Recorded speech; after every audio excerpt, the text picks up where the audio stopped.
नमस्कार विद्यार्थी मित्रो, मी मस्कर उत्तम संपत, वेणुताई चव्हाण कॉलेज कराड. विद्यार्थ्यांनो, आपण टॉपिक क्रमांक 1 मधील जो भाग आज या व्हिडिओमध्ये पाहणार आहे तो म्हणजे वसाहतकालीन भारत. स्क्रीनवर तुमच्या वसाहतकालीन भारत या भागाचा पुस्तकातील भाग तुमच्या स्क्रीनवर पाहता येतो. विद्यार्थ्यांनो, आज आपण या ठिकाणी वसाहतकालीन भारत म्हणजे ब्रिटिशकालीन भारत ही एक महत्त्वाची गोष्ट विद्यार्थ्यांनो लक्षात घ्या. ते म्हणजे वसाहतकालीन भारत म्हणजेच ब्रिटिशकालीन भारत असं त्याचं नाव आहे. म्हणजे ब्रिटिश काळामध्ये भारत आपला कसा होता, त्याची जडणघडण कशी झाली याचा अभ्यास आपण या व्हिडिओमध्ये पाहणार आहोत. वसाहतकालीन भारत. विद्यार्थ्यांनो, साधारणतः 16व्या शतकामध्ये व्यापाराच्या उद्देशानं भारतामध्ये पोर्तुगीज आले.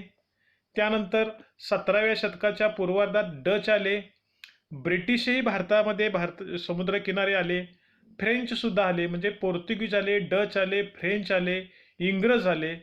असे अनेक परदेशातली सत्ताधीश या भारतामध्ये आले आणि भारतामध्ये येऊन त्यांनी व्यापार हा उद्देश ठेवला होता. परंतु भारतामध्ये आल्यानंतर त्यांनी या व्यापारातून जे काही काम केलं त्याच्यामध्ये भारतावर सत्ता प्रस्थापित करण्यासाठीच हे सर्व केलं होतं. परंतु त्याच्यामध्ये पोर्तुगीज गेले मागं, डच गेले, परंतु इंग्रजांनी मात्र भारतावर जवळजवळ 150 वर्ष राज्य केलं हे विद्यार्थ्यांना आपणास माहीत आहे. आणि या 150 वर्षाच्या काळामध्ये भारतामध्ये इंग्रजांचं जे शासन व्यवस्था होती, इंग्रजांची जी सत्ता होती, त्यांनी जो राज्यकारभार केला त्याचा भारताच्या प्रशासनावर किंवा भारताच्या असणाऱ्या जडणघडणीवर कशा पद्धतीने परिणाम झालाय तो आज आपण या व्हिडिओमध्ये पाहणार आहे. या ब्रिटिशकालीन भारताचा भारतीय समाजावर काय परिणाम झाला त्यातला पहिला परिणाम जो दिसून येते ब्रिटिश काळातला तो म्हणजे शिक्षण पद्धत. विद्यार्थ्यांनो, ब्रिटिशकालीन भारतामध्ये शिक्षण पद्धतीचं एक प्रकारचं वेगळं स्थान ब्रिटिशांनी भारतामध्ये काय केलेलं आहे, निर्माण केलेलं आहे. बघा, ब्रिटिशांनी इंग्रजी भाषेतून उच्च शिक्षण द्यायला सुरुवात केली. म्हणजे कॉलेजचं जे शिक्षण असतं विद्यार्थ्यांनो ते इंग्रजी भाषेतून द्यायला काय केली, सुरुवात केली. आधुनिक शिक्षण घेण्यासाठी इंग्रजी ही संपर्क भाषा बनवली. म्हणजे जर विद्यार्थ्यांना आधुनिक शिक्षण घ्यायचं असेल तर इंग्रजी शिवाय ते घेता येणं शक्य नसतं. त्यामुळे इंग्रजी ही आधुनिक संपर्क भाषा बनली आणि इंग्रजी विषयाचं महत्त्व या ब्रिटिशांच्यामुळे भारतामध्ये वाढलेलं दिसून येतं. शाळा महाविद्यालयामध्ये जात धर्म वंश किंवा मुलगा आहे का मुलगी आहे ही जी पद्धत होती भारतामध्ये, जाती धर्मानुसार शाळा, मुला मुलींच्या शिक्षणामध्ये भेदभाव, जातीनुसार भेदभाव, ब्रिटिशांनी मात्र या ठिकाणी जात धर्म भाषा वंश मुलगा किंवा मुलगी याचा विचार न करता सर्वांना समान संधी देऊन शिक्षणाची व्यवस्था निर्माण केली. याच दरम्यानमध्ये इंडियन युनिव्हर्सिटीज ऍक्ट 1856 साली झाला आणि भारतामध्ये उच्च शिक्षण घेण्यासाठी कलकत्ता, बॉम्बे, त्यात आपण मुंबई म्हणतो, मद्रासलाच आपण काय म्हणतो, चेन्नई म्हणतो, म्हणजे कलकत्ता, मुंबई आणि मद्रास अशा 3 मोठमोठ्या सिटीमध्ये युनिव्हर्सिटी काय झाल्या. भारतामध्ये पहिल्या युनिव्हर्सिटी कलकत्ता, मुंबई आणि मद्रास या ठिकाणी भारतातल्या पहिल्या युनिव्हर्सिटीची स्थापना झाली आणि आधुनिक शिक्षण पद्धत त्या ठिकाणी सुरू झाली. परंतु या युनिव्हर्सिटीतून उच्च शिक्षण घेत असताना त्या ठिकाणी पूर्वी जसं धार्मिक शिक्षणाला प्राधान्य दिले जात होतं, म्हणजे वेद होम हवन असे शिक्षण असायचं, पण ब्रिटिशांनी या शिक्षणाला काही महत्त्व नसल्यामुळं त्यांनी या काळामध्ये गणित, विज्ञान, तत्वज्ञान, समाजशास्त्र, इतिहास यासारख्या विषयांचा समावेश आपल्या युनिव्हर्सिटीमध्ये किंवा विद्यापीठामध्ये काय केला आणि उच्च शिक्षण देण्यासाठी सुरुवात केली. आता हे उच्च शिक्षण घेऊन भारतामध्ये एक बुद्धिवादी वर्ग निर्माण झाला. म्हणजे शिक्षण घेतलेला जो वर्ग आहे विद्यार्थ्यांनो त्यांना आपण बुद्धिवादी वर्ग म्हणतो.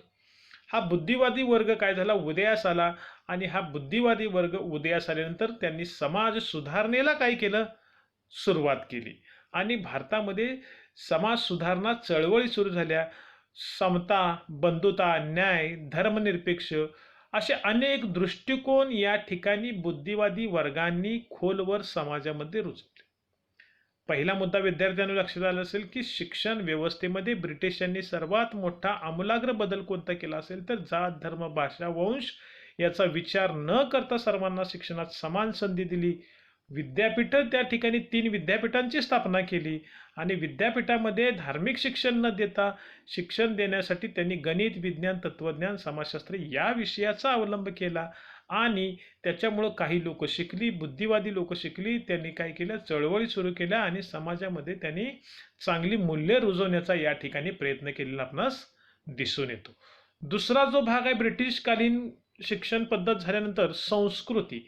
आता ब्रिटिश काळामध्ये सामाजिक रीतिरिवाज, वर्तणुकीचे संकेत, दृष्टिकोन, विश्वास प्रणाली, भाषा, खेळ, आचार, विचार, मनोरंजन, रूढी, परंपरा याला आपण संस्कृती म्हणतो. विद्यार्थ्यांनो 11वीच्या मध्ये सिलेबसमध्ये तुमच्या संस्कृती हा भाग गेला असेल बघा. इरावती कर्वे काय म्हणतात, संस्कारमय संस्कारपूर्ण जीवन जगण्याची रीत म्हणजे संस्कृती.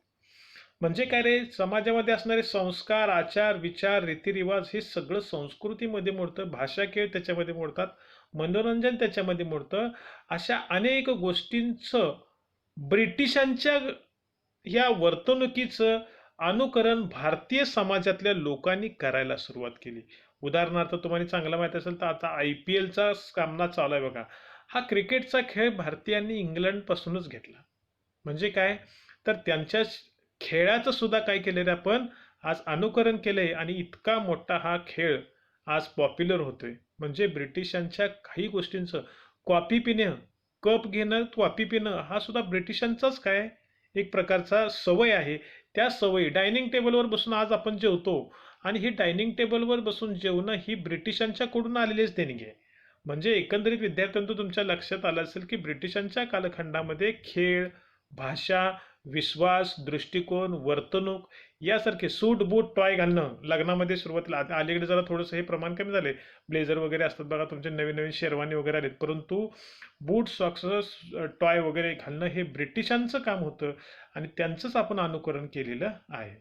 आता ह्या ब्रिटिशांच्या काही गोष्टींचं अनुकरण करण्याची जी प्रक्रिया आहे, म्हणजे काय रे, अनुकरण करणे म्हणजे दुसरी व्यक्ती कशी वागते त्याचं अनुकरण करणं. म्हणजे ब्रिटिशांचं जे वागण्याची पद्धत होती त्यांचं अनुकरण करण्याची जी प्रक्रिया होते त्याला डॉक्टर M.N. श्रीनिवास म्हणतात वेस्टर्नायझेशन. काय म्हणतात त्याला, वेस्टर्नायझेशन. त्याला पाश्चिमात्यकरण म्हणतात. काय म्हणतात, पाश्चिमात्यकरण. आलातास यांनी पाश्चात्य संस्कृतीच्या प्रभावाने वर्गीकरण 4 प्रकारामध्ये केले बघा. व्ययमूलक एक आहे, त्याच्यामध्ये बदल हे मूळ संस्कृतीमध्ये लक्षणं जे असतात, मूळ संस्कृतीची लक्षणं बघा. आलातास यांनी काय केले, वर्गीकरण केले. ते काय म्हणतात, पहिलं वर्गीकरण आहे व्ययमूलक. म्हणजे काय की तुमची जो संस्कृती आहे त्याच्यामध्ये हळूहळू हळूहळू ती संस्कृती थोडीशी घटत जाते, त्याच्यात थोडासा काय होतो, बदल होतो. दुसरं आहे वृद्धिमूलक. आता वृद्धिमूलक म्हणजे वृद्धी म्हणजे वाढ.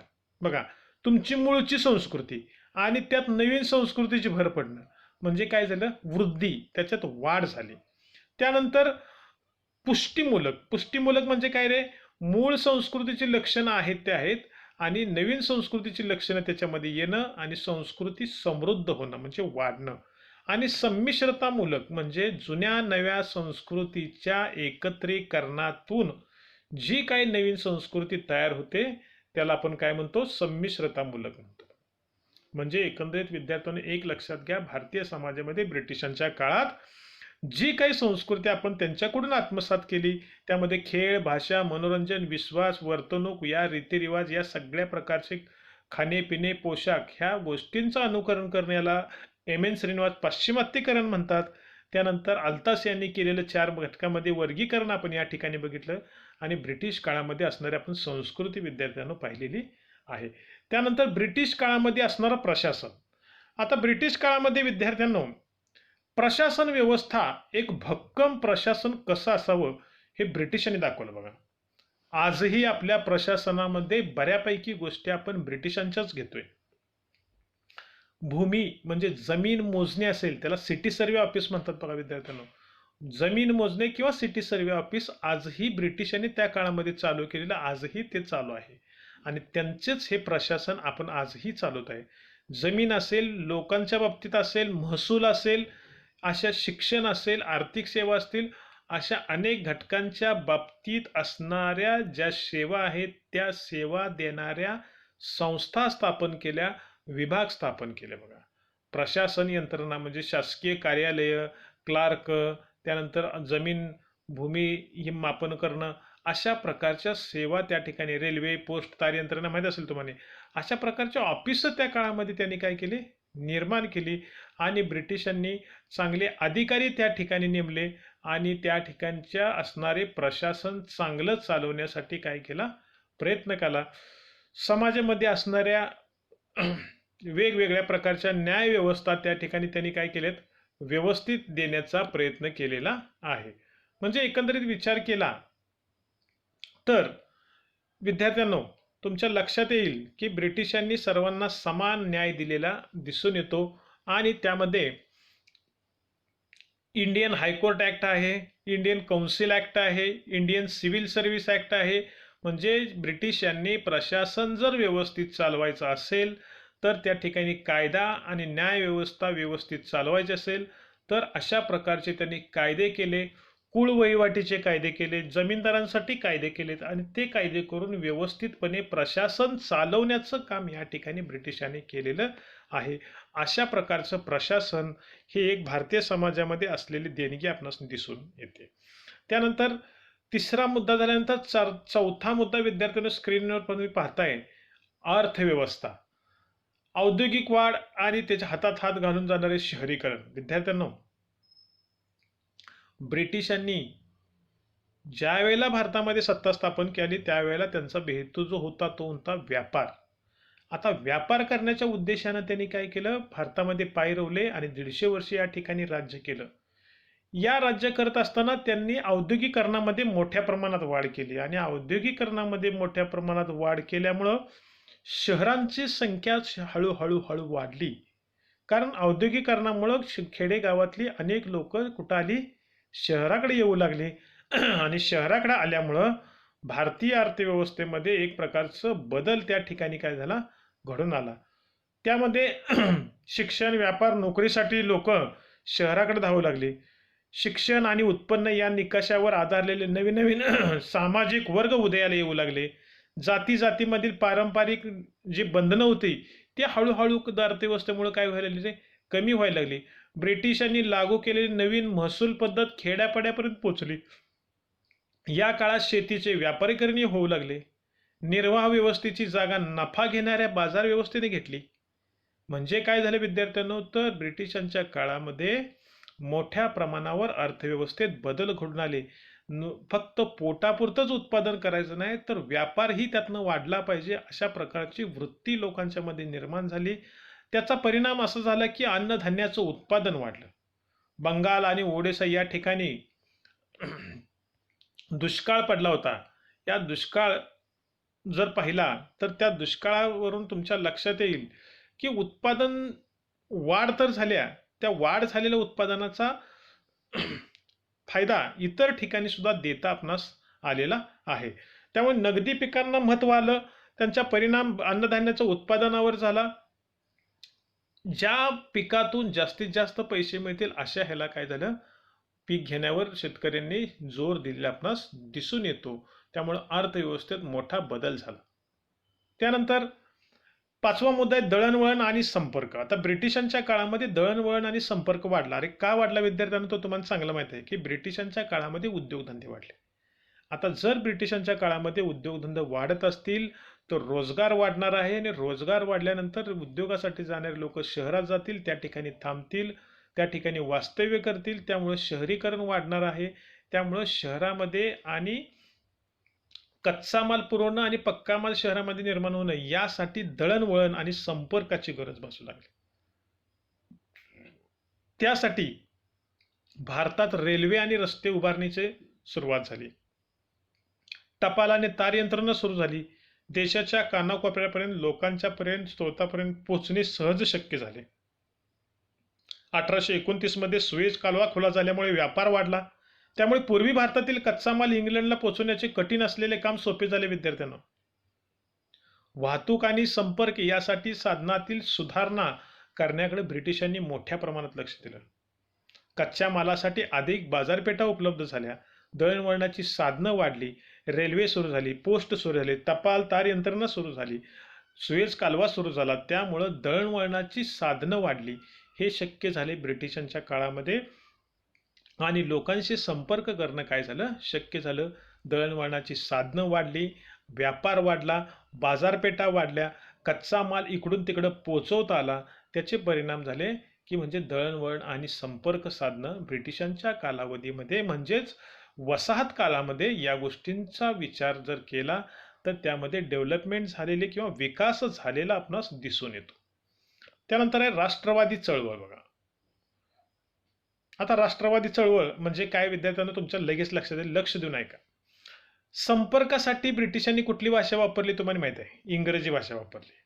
आणि ही इंग्रजी भाषा वापरल्यामुळं परदेशामध्ये सुद्धा इंग्रजी भाषेचं वारं जास्त होतं आणि भारतातल्या लोकांच्या मध्ये इंग्रजी भाषेचा वापर पूर्वी नव्हता आणि ब्रिटिशांनी तो सुरू केला आणि ब्रिटिशांनी त्याचं शिक्षण इंग्रजी भाषेतून द्यायला सुरू केल्यामुळं लोक इंग्रजी शिकली आणि लोक इंग्रजी शिकल्यानंतर त्यांच्या लक्षात असं आलं की भारतामध्ये हे इंग्रज बाहेरून आलेले आहेत आणि बाहेरून आलेले इंग्रज आपल्यावर काय करायला लागलेत, बॉसगिरी करायला लागलेत आणि आपल्याच देशाचं सगळी अर्थव्यवस्था किंवा आपला देश चालवायला ही लोक घ्यायला लागलेत.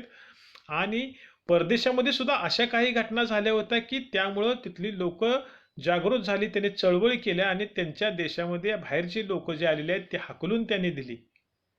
तशी परिस्थिती भारतामध्ये झाली. बघा जी काही चार लोक हळूहळू इंग्रजी शिकायला लागली आणि ती इंग्रजी शिकली आणि ते काय झाले, साक्षर झाली आणि त्याचा परिणाम असा झाला की त्यामुळं ही लोक ब्रिटिशांना विरोध करायला लागली.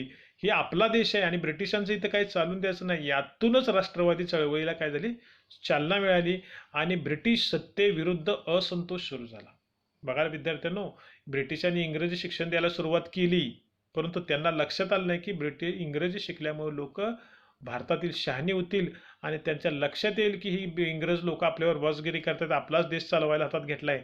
मग अशीच परिस्थिती झाली आणि त्यामुळं लोक, शिकलेली लोक एकत्र यायला लागली आणि ब्रिटिशांच्या विरुद्ध चले जाव आंदोलन पुकारलं आणि भारताच्या स्वातंत्र्य लढ्याला त्या ठिकाणी चिंगारी पेटली.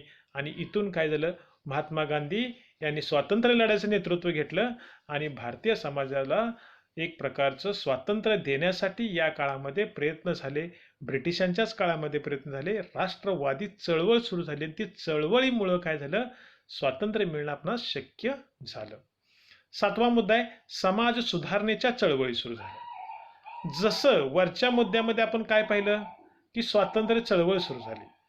आता ही स्वातंत्र्य चळवळ सुरू करण्यासाठी कोण पुढे आले रे, जी लोक शिकली, ज्यांना माहिती आहे ती लोक सुरू झाली.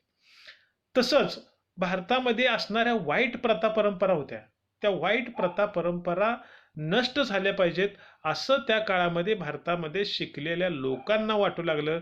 समाजातल्या या वाईट प्रथा बंद झाल्या पाहिजेत म्हणून समाज सुधारणेच्या चळवळी सुद्धा या ठिकाणी विद्यार्थ्यांना सुरू झाल्या. मग यामध्ये काय झालं, ह्या समाज सुधारण्याच्या चळवळी अग्रभागी येऊन वेगवेगळ्या प्रकारच्या काय करायला लागले, अडचणी सोडवू लागले. समाजामध्ये गट निर्माण झाले, त्या गटागटाने ही लोक काम करायला लागली. समाजात असणाऱ्या वाईट प्रथा परंपरा ह्या सगळ्या नष्ट करण्यासाठी या समाज सुधारणी चळवळीने काय केलं, काम चालू केलं. हा संघर्ष त्यांनी हातामध्ये घेतला. अनेक जण सामाजिकदृष्ट्या दुर्बल असणाऱ्या व्यक्तींना शिक्षणाची संधी मिळावी म्हणून काही जण काम करत होते, तर काही जण समाज एकत्र आणण्याचं काम करत होते. त्यामध्ये आर्य समाज असेल, त्यानंतर ब्राह्मो समाज असेल, स्वामी दयानंद सरस्वतीचा समाज, त्यानंतर राजाराम मोहन रायांचा ब्राह्मो समाज, असे आर्य समाज, ब्राह्मो समाज असे समाज स्थापन झाले. आणि हे समाज भारतामध्ये समाज सुधारणा करण्यासाठी चळवळी करू लागले. वैदिक ज्ञान, आधुनिक अभ्यासक्रम समाविष्ट करणे, वेगवेगळ्या प्रकारचं ज्ञान मिळणं, यासाठी अनेक सामाजिक चळवळी काय झाल्या विद्यार्थ्यांनो, त्या ठिकाणी सुरू झाल्या. त्यानंतर शेवटचा मुद्दा आहे त्यामध्ये चळवळी सुरू झाल्या. त्यामध्ये चळवळींची एक यादी विद्यार्थ्यांना स्क्रीनवर तुमच्या दिसते. बघा बोर्डाच्या परीक्षेमध्ये या चळवळींच्या यादी आपणास पाहावी लागते. बघा ब्राह्मो समाज जो दिसतोय ना, तो राजाराम मोहन रायांचा होता. हा बोर्डाच्या परीक्षेला बऱ्याच वेळेला प्रश्न विचारलाय. ब्राह्मो समाज टिंबटिंबे यांनी स्थापन केला, राजाराम मोहन राय यांनी स्थापन केला. आर्य समाज स्वामी दयानंद सरस्वतीने स्थापन केला. प्रार्थना समाज आत्माराम पांडुरंग तर्खडकरांनी सुरू केला. सत्यशोधक समाज विद्यार्थ्यांना तुम्हाला माहितीच असेल महात्मा फुलेंनी स्थापन केला. हरिजन सेवक संघाची स्थापना महात्मा गांधींनी सुरू केली. थिओसॉफिकल सोसायटी म्हणजे ॲनी बेझंट, सेवा सदन बेहरामजी मलबारी, धर्मसभा रमाकांत देव, वहाबी चळवळ Syed Waliullah, self respect movement Erode V Ramaswamy Periyar. ह्या ज्या समाज सुधारणेच्या चळवळी आहेत आणि पुढच्या बाजूला त्या चळवळीचा संस्थापक कोण आहे हे बोर्डाच्या परीक्षेला विचारलं जातं. त्यामुळं सामायिक परीक्षेमध्ये सुद्धा याच्यावर प्रश्न आहेत. त्यामुळे हे समाज आणि त्यांचे संस्थापक तुम्ही अभ्यास करणं गरजेचं आहे. त्यानंतर शेवटचा मुद्दा आहे तो म्हणजे आपला 8वा, सामाजिक कायदे निर्माण झाले. ब्रिटिशांनी काय केलं, भारतामध्ये सत्ता स्थापन केल्यानंतर भारतामधले काम व्यवस्थित व्हावं आणि समाज कसा व्यवस्थित आपल्या हातात ठेवता येईल त्यासाठी त्यांनी ब्रिटिशांनी त्या काळामध्ये अनेक कायदे स्थापन केले. ते कायदे त्याला सामाजिक कायदे असं म्हटलं जातं.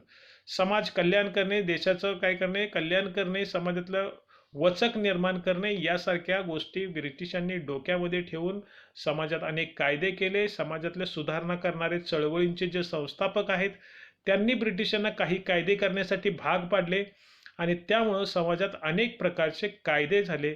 ते कायदे दडपशाही, अन्याय, शोषण या शब्दातूनच निर्माण झालेले आहेत आणि हे कायदे ब्रिटिशांनी त्या काळामध्ये सुरू केले.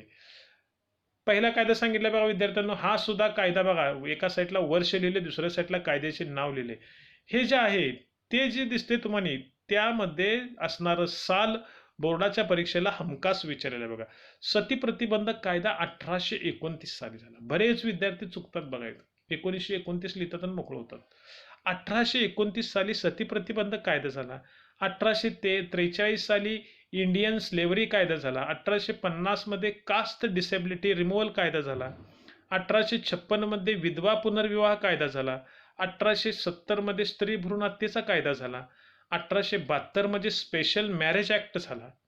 1929 मध्ये बालविवाह विरोधी कायदा, त्याला शारदा कायदा असं म्हणतात. हे ब्रिटिशांच्या काळामध्ये अनेक प्रकारचे कायदे या ठिकाणी झालेले आपणास काय येतात, दिसून येतात. इथं विद्यार्थ्यांचं तुमच्या लक्षात आलं असेल की ब्रिटिश काळामध्ये असलेला भारत त्यालाच आपण काय म्हणतो, वसाहत काळातील भारत. असे वसाहत काळ किंवा ब्रिटिश काळातील जो काही भारत होता त्या काळातील भारत आपण पहिला मुद्दा शिक्षण पद्धती बघितली आपण ब्रिटिश काळातली कशी होती. दुसऱ्या मुद्द्यामध्ये त्या काळातली असणारी संस्कृती ब्रिटिश काळात कशी होती.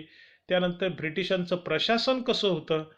त्यानंतर भारताची अर्थव्यवस्था कशी होती, म्हणजे ब्रिटिशांनी अर्थव्यवस्था कशी चालवली होती, बाजारपेठ कशी सुरू झाली, काय झाली याचं विश्लेषण या ठिकाणी पाहिलं.